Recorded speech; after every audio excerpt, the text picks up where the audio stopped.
Zalım rəhbərə qarşı mövqeyin Qurani Kərim kontekstində dəyərləndirilməsi. Xülasə. Bu yazıda zalım rəhbərə qarşı müsəlmanın mövqeyi Qurani Kərim ayələri əsasında təhlil ediləcək. Yazının əsas məqsədi, bəzi dini firqələrin rəhbərə qeyd-şərtsiz itayət iddialarının Qurani Kərimin ədalət prinsipinə nə dərəcədə uyğun olub-olmamasını ortaya çıxarmaqdır. Nəticə göstərir ki, Quranda itayət mütləq deyil, ədalət prinsipi ilə məhdudlaşdırılmışdır. Giriş. İslam təlimində rəhbərə itayət mövzusu tarixi və müasir dövrlərdə ən çox mübahisə doğuran məsələlərdən biridir. Xüsusilə bəzi firqələr Nisa surəsinin 59-cu ayəsinə istinad edərək rəhbərə qeyd-şərtsiz itayəti vacib sayırlar. Lakin bu iddia Qurani Kərimin bütöv təlimi, xüsusilə də ədalət prinsipi baxımından mübahisəlidir. Məsələn, rəhbər məscidə gedir, məscid tikdirir, ölkədə namazı qadağan etməyib. Bu faktlar rəhbərin müsəlman olmasına dəlalət edirmi? Belə rəhbərə qeyd-şərtsiz itayət etmək vacibdirmi? Bütün bu suallara cavab tapmaq üçün Qurana müraciət etməliyik. Quranın əsas prinsipi ədalət üzərində qurulmuşdur. İnsanlara ədalətli olmaq, ədalətlə hökm vermək, ədalətli şahidlik etmək, hətta bu ədalət valideynlərin əleyhinə olsa belə həqiqəti söyləməyə əmridir. Belə olduğu halda, zahirən ibadət əməllərini yerinə yetirsə də, əməldə açıq-aşkar ədalətsizlik edən, insanların haqqını tapdalayan, yetimlərin malını mənimsəyən və zülm edən rəhbərə qarşı çıxmamaq Qurana zidd deyilmi? Quran müsəlmanı yalnız ritual ibadətlərlə müəyyən etmir. Salih və ədalətli əməllər əsas meyyardır. Əsas müzakirə. 1. Quranda itayət əmri və onun şərtləri. Quranda itayət məsələsinə dair ən çox istinad olunan ayə Nisa surəsinin 59-cu ayəsidir. Ey iman gətirənlər! Allaha itayət edin, Peyğəmbərə və sizdən olan əmir sahiblərinə də itayət edin. Nisa 59.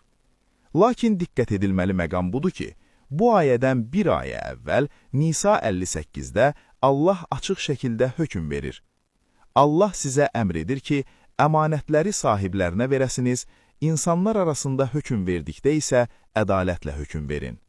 Nisa 58. Bu kontekstual ardıcıllıq göstərir ki, itayət hökmü yalnız ədalət prinsipi əsasında mövcud ola bilər. Əks halda, zalım və ya ədalətsiz bir rəhbərə itayət əmr edilməmiş olur. Bundan başqa, Nisa 59-cu ayəsinin davamı da vacibdir. Əgər bir şeydə ixtilafa düşsəniz, onu Allaha və Peyğəmbərə qaytarın. Bu isə o deməkdir ki, əgər rəhbərin hökmü ədalətdən kənara çıxarsa və ya Allahın hökmünə zidd olarsa, ona itayət etmək vacib deyil. Məsələ Allah və Peyğəmbərin göstərişlərinə, yəni Quranın hökmlərinə qaytarılmalıdır. 2. Zalım rəhbərlər və imtahan mahiyyəti. Bəzi firqələr zalım rəhbərlərin də Allah tərəfindən təyin olunduğunu əsas gətirərək, onlara itayəti vacib sayırlar. Qurani Kərim isə bu məsələyə fərqli yanaşır. Beləcə, hər bir məmləkətdə oranın günahkarlarını başçı etdik ki, orada yaramaz işlər görsünlər. Ən'am 123. Bu ayə göstərir ki, zalım rəhbərlərin varlığı Allah tərəfindən bir imtahan vasitəsidir, lakin bu onlara tabe olmağı əmr etmir.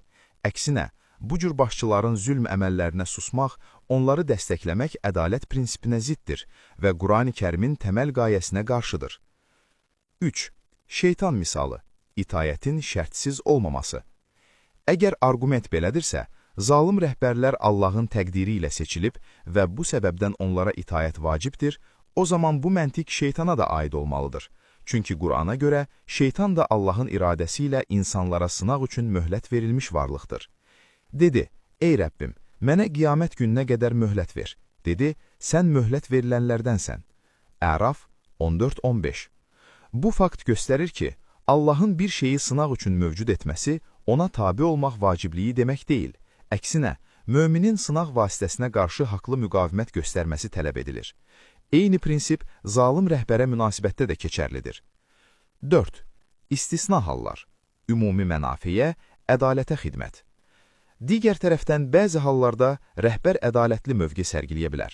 Məsələn, ölkəni xarici düşməndən qoruyarkən, belə bir əməlində rəhbərə dəstək vermək Quranın ədalət prinsipinə uyğundur.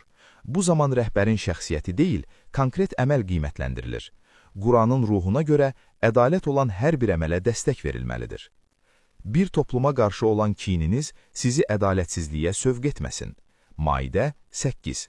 Bu yanaşma həmçinin müsəlman cəmiyyətinin, daha doğrusu, insanların daha böyük ziyanlara, daxili qarışıqlıq, işğal, xarici müdaxilə və s. məruz qalmamasına xidmət edir. Nəticə: aparılan təhlil göstərir ki, Qurani Kərim rəhbərə itayəti şərtsiz təqdim etmir. İtayətin əsas meyarı ədalətdir. Rəhbərin zalımlığı sübuta yetirilmişsə, ona itayət vacib deyil. Əksinə, bu zülmə qarşı durmaq möminin vəzifəsidir. Bununla belə, rəhbərin konkret bir əməlində ədalətli davranışı müşahidə olunarsa, həmin əməlində ona dəstək vermək Qurana zidd deyil. Beləliklə, Quranda rəhbərə münasibət mütləq itayət deyil, ədalət meyarına söykənən ölçülü yanaşma kimi təqdim edilir.